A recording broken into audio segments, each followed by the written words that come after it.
Assalamualaikum warahmatullahi wabarakatuh. Perkenalkan, nama saya Diah Ayu Lestari. Saya dari Fakultas Ekonomi dan Bisnis Islam, Prodi Ekonomi Syariah. Saya dari kelas Ekonomi Syariah 2, kelompok 1 pengantar studi Islam. Saya akan mempresentasikan tentang perkembangan studi Islam. Sejarah pengembangan studi Islam. 1. Perkembangan studi Islam di kalangan ilmuwan muslim.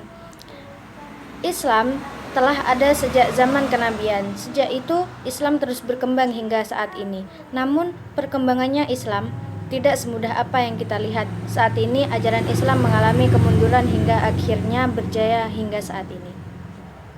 2. Karakteristik studi Islam untuk umat Islam dari masa ke masa.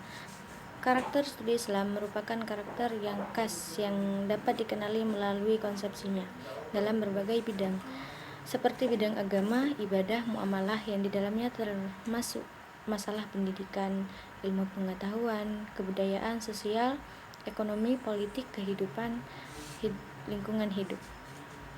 Beberapa pertumbuhan dan perkembangan pendidikan Islam terbagi menjadi 5 periode, yaitu 1. Periode pembinaan pendidikan Islam yang berlangsung pada zaman Nabi Muhammad SAW. 2. Periode pertumbuhan pendidikan Islam yang berlangsung sejak Nabi Muhammad SAW wafat sampai akhir Bani Umayyah.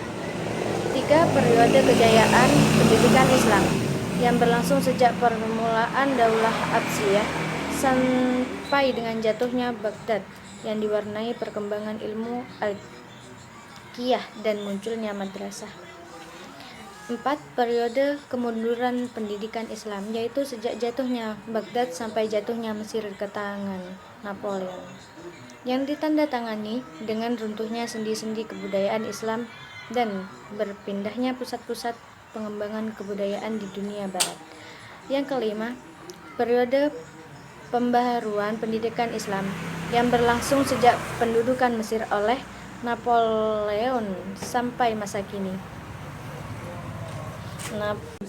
Beberapa metode yang diterapkan yaitu 1. Metode filologi adalah metode penelitian berdasarkan teks dengan mempelajari dan meneliti naskah-naskah lama untuk mengerti apa yang terdapat di dalamnya. 2.